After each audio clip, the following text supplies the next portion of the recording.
Hi friends, ആർ4ഐയുടെ weekend mutual fund ETF related ആയിട്ടുള്ള ഈ വീഡിയോയിലേക്ക് എല്ലാവർക്കും ഒരിക്കൽ കൂടി സ്വാഗതം. മ്യൂച്വൽ ഫണ്ട് ഇൻഡസ്ട്രിയിലേക്ക് ഗ്ലോബൽ പാർട്ട്നേഴ്സ് ആയിട്ടുള്ള ബ്ലാക്ക് റോക്കുമായി കൈകോർത്തുകൊണ്ട് ജിയോ ഫിനാൻസ് ഇതിനോടകം തന്നെ നമുക്കറിയാം പല ഡെറ്റ് മ്യൂച്വൽ ഫണ്ട് സ്കീമുകളും മാർക്കറ്റിൽ ഇറക്കിയിട്ടുണ്ട്. അതിനോട് മാർക്കറ്റ് നല്ല രീതിയിൽ പ്രതികരിച്ചതായിട്ടും കാണാം. ഇപ്പോൾ അവർ അവരുടെ ആദ്യത്തെ equity mutual fund scheme launch ചെയ്യാൻ പോവുകയാണ്. സെപ്റ്റംബർ 23 മുതൽ അതിൻ്റെ NFO ഓപ്പൺ ആവുകയാണ്. ഒക്ടോബർ 7 വരെയാണ് ഈ NFO ഉണ്ടാവുക. അപ്പോൾ ഈ ജിയോ ബ്ലാക്ക് റോക്കിൻ്റെ ഇത്തരത്തിലുള്ള മ്യൂച്വൽ ഫണ്ട് സ്കീമുകൾ, പ്രത്യേകിച്ച് ഈക്വിറ്റി ബേസ്ഡ് ആയിട്ടുള്ള മ്യൂച്വൽ ഫണ്ട് സ്കീമുകൾ, അത് ആൽഗോ ബേസ്ഡ് ആയിട്ടുള്ള AI ബേസ്ഡ് ആയിട്ടുള്ള പലവിധത്തിലുള്ള ടെക്നോളജി ഉപയോഗിച്ചുകൊണ്ട്, പ്രത്യേകിച്ച് ബ്ലാക്ക് റോക്കിൻ്റെ എക്സ്പെർട്ടൈസ് ഉപയോഗിച്ചുകൊണ്ട് പമ്പിച്ച റിട്ടേൺ ഒക്കെ നൽകുമെന്നാണ് പൊതുവെ പല പ്രൊമോഷൻ വീഡിയോകളിലൊക്കെ നമ്മൾ കാണുന്നത്.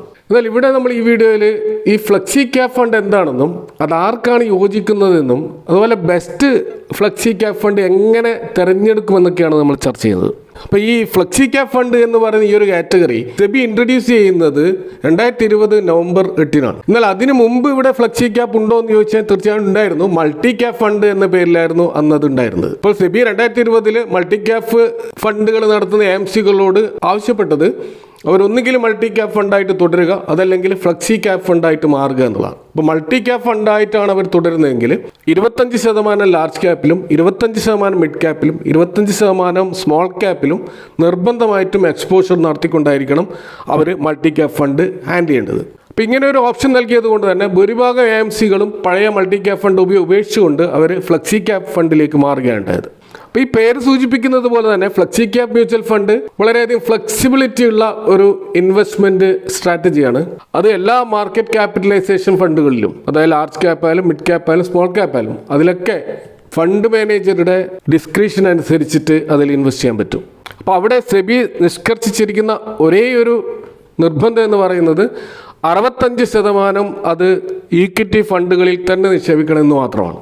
ബാക്കി വരുന്ന 35% അത് ഫണ്ട് മാനേജർക്ക് അവർക്ക് ഇഷ്ടമുള്ള അസറ്റ് ക്ലാസ്സുകളിൽ നിക്ഷേപിക്കാം. ഡെറ്റ് ഫണ്ടുകളിൽ നിക്ഷേപിക്കാം, റീറ്റ്സിൽ നിക്ഷേപിക്കാം, അതല്ലെങ്കിൽ ഗോൾഡിൽ നിക്ഷേപിക്കാം, അതല്ലെങ്കിൽ ക്യാഷ് ആയിട്ട് ഹോൾഡ് ചെയ്യുക വരെ ചെയ്യാം. ഇനി അതല്ല, ബാക്കി വരുന്ന 35% പൂർണ്ണമായിട്ട് ഈക്വിറ്റിയിൽ തന്നെ നിക്ഷേപിക്കണമെങ്കിൽ അങ്ങനെയും ആവാം. അപ്പോൾ ഈ ഫ്ലെക്സി ക്യാപ് മ്യൂച്വൽ ഫണ്ട് എന്ന് പറയുമ്പോൾ അവിടെ തീർച്ചയായിട്ടും ഫണ്ട് മാനേജർ അദ്ദേഹത്തിൻ്റെ സ്കില്ല് അത്രമാത്രം ഉപയോഗിക്കേണ്ട ഒരു ഫണ്ട് കാറ്റഗറിയാണ് ഫ്ലെക്സി ക്യാപ് ഫണ്ട്. അപ്പോൾ അത്തരത്തിലുള്ള സ്കില്ല് ഉപയോഗിക്കുന്നത് കൊണ്ട് തന്നെ അവർക്ക് വലിയ സ്വാതന്ത്ര്യമുള്ളത് കൊണ്ട് തന്നെ നല്ല റിട്ടേൺ ജനറേറ്റ് ചെയ്യാൻ പല ഫണ്ട് മാനേജേഴ്സിനും കഴിയും. അതുകൊണ്ട് തന്നെ നമുക്ക് കാണാൻ കഴിയും എല്ലാ ഫ്ലെക്സി ക്യാപ് ഫണ്ട് എടുത്തു കഴിഞ്ഞാൽ ഇപ്പം മാർക്കറ്റിൽ ഇപ്പോൾ ഏകദേശം 41ഓളം ഫ്ലെക്സി ക്യാപ് ഫണ്ടുകൾ നമുക്ക് കാണാൻ പറ്റും. അതിൻ്റെയൊക്കെ ഒരു ഹിസ്റ്റോറിക്കൽ പെർഫോമൻസ് നമ്മൾ നോക്കിക്കഴിഞ്ഞാൽ അവയൊക്കെ നിഫ്റ്റി 50 ബീറ്റ് ചെയ്യുന്ന റിട്ടേൺ നൽകിയതായിട്ട് നമുക്ക് കാണാൻ പറ്റും. വളരെ അപൂർവം ഫണ്ടുകൾ മാത്രമാണ് മാർക്കറ്റിനെ ബീറ്റ് ചെയ്യാൻ പറ്റാതെ നിൽക്കുന്നത്. അപ്പോൾ അതുകൊണ്ട് തന്നെ ഫ്ലെക്സി ക്യാപ് ഫണ്ടുകൾ ഹൈലി പോപ്പുലറായി മാറിക്കൊണ്ടിരിക്കുകയാണ്. അപ്പോൾ നമ്മുടെ മ്യൂച്വൽ ഫണ്ട് പോർട്ട്ഫോളിയോയിൽ നിർബന്ധമായിട്ടുണ്ടായിരിക്കേണ്ട ഒരു ഫണ്ട് കാറ്റഗറി ആയിട്ടാണ് ഇപ്പോൾ ഫ്ലെക്സി ക്യാപ് ഫണ്ടിനെ ഇൻവെസ്റ്റേഴ്സ് കാണുന്നത്. അപ്പോൾ ഈ ഫ്ലെക്സി ക്യാപ് ഫണ്ടിൻ്റെ ഒരു ബെഞ്ച് മാർക്ക് എന്ന് പറയുന്നത് നിഫ്റ്റി 500 സ്റ്റോക്കുകളാണ്, അതല്ലെങ്കിൽ BSEയിലെ 500 സ്റ്റോക്കുകളിലെ ടോട്ടൽ റിട്ടേൺ ഇൻഡെക്സ് ആണ്. അപ്പോൾ അതിനെയാണ് നമ്മൾ ഫ്ലെക്സി ക്യാപിൻ്റെ പെർഫോമൻസുമായിട്ട് താരതമ്യം ചെയ്യേണ്ടത്. അപ്പോൾ നിഫ്റ്റി 500ൽ നമുക്കറിയാം അതിൽ ആദ്യത്തെ 100 ലാർജ് ക്യാപ്പാണ്, അതുപോലെ അത് കഴിഞ്ഞിട്ടുള്ള 250 വരെയുള്ള സ്റ്റോക്കുകൾ മിഡ് ക്യാപ്പാണ്, 250ക്ക് ശേഷമുള്ളത് സ്മോൾ ക്യാപ്പാണ്. അപ്പോൾ ഫ്ലെക്സി ക്യാപ് ഫണ്ടിൻ്റെ ഒരു അഡ്വാൻറ്റേജ് എന്താണെന്ന് വെച്ച് കഴിഞ്ഞാൽ അത് നമ്മുടെ പോർട്ട്ഫോളിയോയിൽ നല്ലൊരു ഡൈവേഴ്സിഫിക്കേഷൻ പ്രദാനം ചെയ്യും എന്നുള്ളതാണ്. അപ്പോൾ അത് ആർക്കൊക്കെ സ്യൂട്ടബിൾ ആകുമെന്ന് ചോദിച്ചു കഴിഞ്ഞാൽ ഒരു മോഡറേറ്റ് ടു ഹൈ റിസ്ക് കാറ്റഗറിയിലുള്ള ഇൻവെസ്റ്റേഴ്സിനാണ് ഇത് യോജിക്കുക. അതായത് ഒരു റിസ്ക് ടോളറൻസ് കുറച്ചുകൂടി ഹൈ ആയിരിക്കണം. മോഡറേറ്റ് മുതൽ ഹൈ റിസ്ക് ഉള്ള അത്തരത്തിലുള്ള ഇൻവെസ്റ്റേഴ്സിനാണ് ഇത് യോജിക്കുക. അല്ലാതെ ലോ റിസ്ക് മുതൽ മോഡറേറ്റ് വരെയുള്ള ആ റിസ്ക് കാറ്റഗറിയിൽപ്പെട്ടവരെ സംബന്ധിച്ചിടത്തോളം ഈ ഫണ്ട് ഒഴിവാക്കുന്നതാണ് നല്ലത്. കാരണം 65% നിർബന്ധമായിട്ടും ഈക്വിറ്റിയിൽ ഇൻവെസ്റ്റ് ചെയ്യുന്ന ഒരു ഫണ്ട് എന്നുള്ള നിലക്ക് ഇത് മാർക്കറ്റ് വോളറ്റിലിറ്റിക്ക് വളരെയധികം വിധേയമാകും. കൂടാതെ നമ്മൾ ഒരു മിനിമം 5 മുതൽ 7 വർഷം വരെയുള്ള ഒരു ടൈം ഹൊറൈസൺ നിങ്ങൾക്ക് ഉണ്ടെങ്കിൽ മാത്രമേ ഫ്ലെക്സി ക്യാപ് ഫണ്ടിൽ ഇൻവെസ്റ്റ് ചെയ്യാൻ പാടുള്ളൂ എന്നാണ് പൊതുവെ നമ്മൾ മനസ്സിലാക്കേണ്ടത്. കാരണം മാർക്കറ്റ് സൈക്കിളുകൾ കടന്നു പോകേണ്ടതുണ്ട്. ഇപ്പോൾ നമുക്കറിയാം ഒരു ബുൾ മാർക്കറ്റ് വന്നാൽ അത് പിന്നീട് കുറേ കാലം ബെയറിഷ് ആവും. ആ ബെയറിഷ് മാർക്കറ്റിൽ നിന്ന് പിന്നെയും ബുൾ മാർക്കറ്റ് ആകാൻ ചിലപ്പോൾ 2-3 വർഷം എടുത്തെന്ന് വരും. അപ്പോൾ ഈ ഒരു കാലയളവിൽ നമ്മളെ ഫണ്ട് വിത്ഡ്രോ ചെയ്താൽ നമുക്ക് വലിയ നഷ്ടങ്ങളുണ്ടാവും. അപ്പോൾ അടുത്തൊരു ബുൾ മാർക്കറ്റും കൂടി കഴിഞ്ഞ് വിത്ഡ്രോ ചെയ്യുകയാണെങ്കിൽ ചിലപ്പോൾ നമുക്ക് നല്ല ലാഭത്തിലായിരിക്കും. അതുകൊണ്ടാണ് നമ്മുടെ ടൈം ഹൊറൈസൺ 5 to 7 years എങ്കിലും വേണമെന്ന് പറയാൻ കാരണം. ഇനി നമ്മളൊരു ഫ്ലെക്സി ക്യാപ് ഫണ്ട് തിരഞ്ഞെടുക്കുമ്പോൾ എന്തെല്ലാം കാര്യങ്ങൾ ശ്രദ്ധിക്കണമെന്ന് നമ്മൾ നോക്കിക്കഴിഞ്ഞാൽ നമുക്ക് ആ ഫണ്ടിൻ്റെ ഒരു ഹിസ്റ്റോറിക്കൽ ഡാറ്റ നമ്മുടെ കയ്യിൽ ഉണ്ടായിരിക്കണം. അപ്പോൾ ഒരു ഫണ്ടിന് എത്ര ലോങ് ഹിസ്റ്ററി ഉണ്ടോ അത്രക്കും ആ ഫണ്ടിൻ്റെ പെർഫോമൻസ് വിലയിരുത്താൻ നമുക്ക് ഡാറ്റകൾ ലഭിക്കും.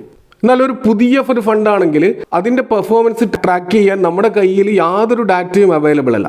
അവിടെ ആകെ ഒരു ഡാറ്റ ഉള്ളത് ഫണ്ട് മാനേജറുടെ പ്രൊഫൈലാണ്, അവരുടെ ഒരു ഹിസ്റ്റോറിക്കൽ പെർഫോമൻസ് ആണ്. അതുകൊണ്ട് തന്നെ ഒരു സീരിയസ് ഇൻവെസ്റ്റർ സംബന്ധിച്ചിടത്തോളം പുതിയ ഫണ്ട് ഓഫറുകൾ എന്ന് പറയുമ്പോൾ അതൊരു സ്പെക്കുലേഷൻ ഗെയിം മാത്രമായിട്ടാണ് കാണാൻ കഴിയുക. അപ്പം അങ്ങനെ നോക്കുമ്പോൾ ഒരു ന്യൂ ഫണ്ട് ഓഫറുകൾ NFOകളിൽ നിന്നും കഴിയുന്നതും മാറി നിൽക്കുന്നതാണ് നല്ലതെന്നാണ് പൊതുവെ എൻ്റെ വ്യക്തിപരമായ അഭിപ്രായം. ഇതൊരിക്കലും ഒരു ഹാർഡ് ആൻഡ് ഫാസ്റ്റ് റൂളല്ല, നിങ്ങൾക്ക് നിങ്ങളുടേതായ അഭിപ്രായം ഉണ്ടാകാം. എൻ്റെ ഒരു വ്യക്തിപരമായ അഭിപ്രായത്തിൽ ഈ Jio BlackRock flexi cap fund ഒരു 3 വർഷത്തെ അതിൻ്റെ പെർഫോമൻസ് ട്രാക്ക് ചെയ്തതിന് ശേഷം മാത്രമേ അതിൽ ഇൻവെസ്റ്റ് ചെയ്യേണ്ടതുള്ളൂ എന്നാണ് എൻ്റെ ഒരു തീരുമാനം. ഇതൊരിക്കലും ഒരു ബൈ ഓർ സെൽ റെക്കമെൻഡേഷൻ അല്ല. നിങ്ങൾ അത്തരം ഒരു തീരുമാനം എടുക്കുമ്പോൾ തീർച്ചയായിട്ടും നിങ്ങളുടെ ഫൈനാൻഷ്യൽ അഡ്വൈസർ കണ്ടുകൊണ്ട് മാത്രം തീരുമാനം എടുക്കുക. അതൊരു വ്യക്തിപരമായ അഭിപ്രായം ഇവിടെ പറഞ്ഞു എന്ന് മാത്രം. അപ്പോൾ പൊതുവേ നമുക്കറിയാം മ്യൂച്വൽ ഫണ്ടിൽ നമ്മളെല്ലാവരും നോക്കുന്നത് അതിൻ്റെ റിട്ടേൺ ആണ്. അപ്പോൾ റിട്ടേൺ നമ്മൾ നോക്കുന്നത് അതിൻ്റെ CAGR റിട്ടേൺ ആണ്, അഥവാ ആനുവലൈസ്ഡ് റിട്ടേൺ ആണ്. ഉദാഹരണത്തിന് നമ്മൾ 1 ലക്ഷം രൂപ നിക്ഷേപിച്ച് 5 വർഷം കഴിഞ്ഞ് അത് 2 ലക്ഷം രൂപ ആവുകയാണെങ്കിൽ ആ 1 ലക്ഷം രൂപ ആ ലാഭം അതിനെ 5 വർഷത്തിൽ ഡിവൈഡ് ചെയ്ത് കഴിഞ്ഞാൽ നമുക്ക് 20,000 എന്ന ഫിഗറാണ് കിട്ടുക. അപ്പോൾ 1 ലക്ഷത്തിൻ്റെ 20,000 എന്ന് പറയുമ്പോൾ അത് 20%. അപ്പോൾ അതിൻ്റെ CAGR റിട്ടേൺ 20% എന്നാണ് നമ്മൾ പറയുക.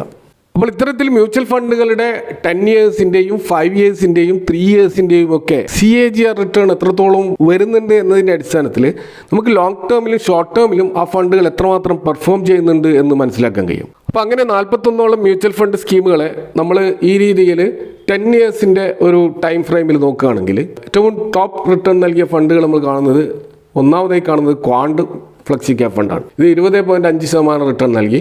Parag Parikh flexi cap fund 18.98% return നൽകി. അതുപോലെ JM flexi cap fund 18.11% return ആണ് നൽകിയത്. ഇനി നമ്മൾ കുറച്ചുകൂടി മീഡിയം ടേമിൽ ഒരു 5 ഇയേഴ്സിൻ്റെ CAGR റിട്ടേൺ നോക്കിക്കഴിഞ്ഞാൽ അവിടെ ഏറ്റവും ലീഡ് ചെയ്യുന്നത് HDFC ഫ്ലെക്സി ക്യാപ് ഫണ്ടാണ്. 29.5% CAGR റിട്ടേൺ ആണ്. ക്വാണ്ട് ഫ്ലെക്സി ക്യാപ് ഇവിടെ 27.56% റിട്ടേൺ ആണ് നൽകിയത്.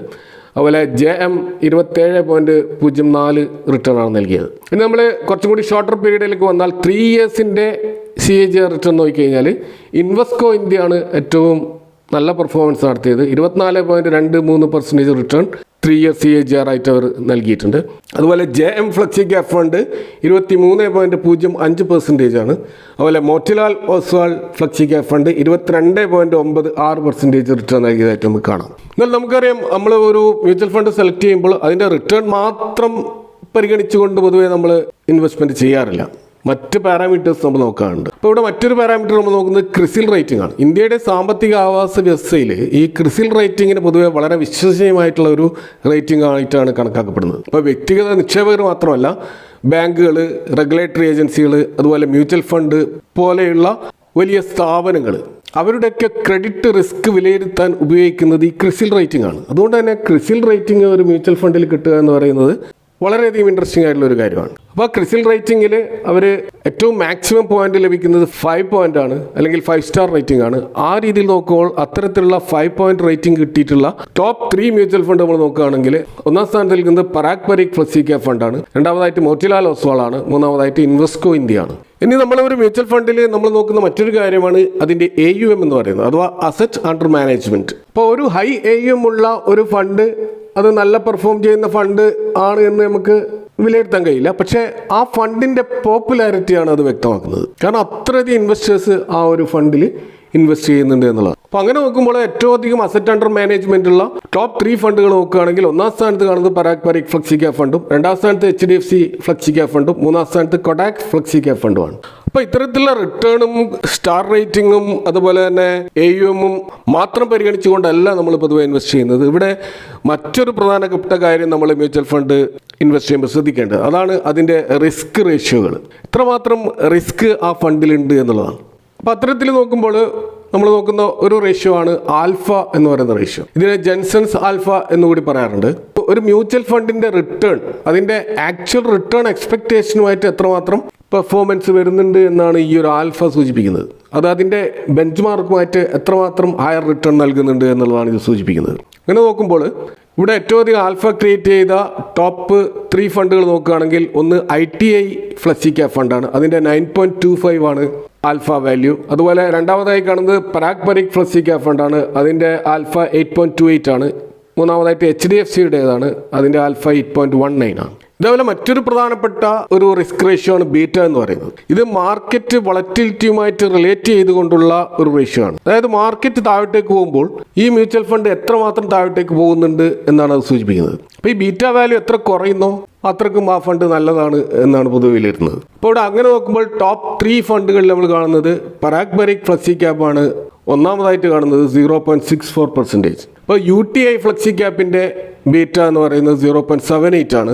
HDFCയുടെ ബീറ്റ 0.79 ആണ്. അപ്പോൾ ഒന്നിൽ താഴെ നിൽക്കുന്നതാണ് ഏറ്റവും നല്ല ബീറ്റ വാല്യൂ ആയിട്ട് പൊതുവെ കണക്കാക്കുക. ഒന്നിൽ കൂടുതലാണെങ്കിൽ അത് ഡൗൺവേർഡ് പ്രൊട്ടക്ഷൻ കുറവാണ് എന്നാണ് നമ്മൾ മനസ്സിലാക്കേണ്ടത്. ഇനി അടുത്തൊരു പ്രധാനപ്പെട്ട റേഷ്യോ ആണ് ഷാർപ്പ് റേഷ്യോ എന്ന് പറയുന്നത്. അതായത് നമുക്കറിയാം നല്ല റിസ്ക് എടുത്തു കഴിഞ്ഞാൽ നല്ല റിട്ടേൺ ഉണ്ടാവും. എന്നാൽ കുറച്ച് റിസ്ക് എടുത്തുകൊണ്ട് നല്ല റിട്ടേൺ കിട്ടുന്നതാണ് ഏറ്റവും നല്ല ഫണ്ടുകൾ. ഇപ്പോൾ ഹൈ റിസ്ക് ഹൈ റിട്ടേണേക്കാൾ നല്ലതാണ് ലോ റിസ്ക് ഹൈ റിട്ടേൺ. അപ്പോൾ ഷാർപ്പ് റേഷ്യോ നമുക്ക് തരുന്ന സൂചന അതായിരിക്കും. അപ്പോൾ ഷാർപ്പ് റേഷ്യോ ഒന്നിൽ കൂടുതലാകുന്നത് ഏറ്റവും നല്ലതായിട്ടാണ് കണക്കാക്കുന്നത്. അപ്പോൾ അങ്ങനെ നോക്കുമ്പോൾ ഇവിടെ ടോപ്പ് 3 ഫണ്ടുകളിൽ ഷാർപ്പ് റേഷ്യോ ഏറ്റവും നന്നായിട്ട് കാണുന്നത് പരാഗ് പരീഖ് ഫ്ലെക്സി ക്യാപ് ഫണ്ടിൽ തന്നെയാണ് 1.4. അതുപോലെ HDFCയുടേത് 1.39 ആണ്. ITIയുടേത് 1.24 ആണ്. ഇനി പൊതുവെ മ്യൂച്വൽ ഫണ്ടിൽ നോക്കാറുള്ള മറ്റൊരു പ്രധാനപ്പെട്ട ഒരു റേഷ്യോ ആണ് സ്റ്റാൻഡേർഡ് ഡീവിയേഷൻ. ഇത് അതിൻ്റെ ആവറേജ് റിട്ടേണുമായിട്ട് എത്രമാത്രം വളറ്റിലിറ്റി കാണിക്കുന്നുണ്ട് എന്ന് സൂചിപ്പിക്കുന്ന ഒരു പാരാമീറ്ററാണ്. അപ്പോൾ ഇത് എത്ര കൂടുതലാകുന്നോ അത്രത്തോളം ആ ഫണ്ട് റിസ്ക് കൂടുതലാണ് എന്നർത്ഥം. അപ്പോൾ ഇവിടെ സ്റ്റാൻഡേർഡ് ഡീവിയേഷൻ്റെ കാര്യത്തിൽ ഏറ്റവും കുറഞ്ഞ റിസ്ക് കാണിക്കുന്ന ഒരു ഫണ്ട് നമ്മൾ കാണുന്നത് പരാഗ് പരീഖ് ഫ്ലെക്സി ക്യാപ് ഫണ്ടാണ്. അതിൻ്റെ സ്റ്റാൻഡേർഡ് ഡീവിയേഷൻ 10.05 ആണ്. HDFCയുടേത് 11.05 ആണ്. SBIയുടേത് 11.32% ആണ്. അപ്പോൾ ഇവിടെ ഈ മുകളിൽ പറഞ്ഞിട്ടുള്ള ഇത്തരം റേഷ്യോകൾ കൂടാതെ തന്നെ വേറെയും പല റേഷ്യോകൾ നമ്മൾ മ്യൂച്വൽ ഫണ്ടിനെ വിലയിരുത്താൻ ആശ്രയിക്കാറുണ്ട്. അതിലിപ്പോൾ ടെന്യൂർ റേഷ്യോ, അതുപോലെ Sortino ratio, R square, information ratio തുടങ്ങിയിട്ടുള്ള പല പാരാമീറ്റേഴ്സും നമുക്ക് അവൈലബിൾ ആണ്.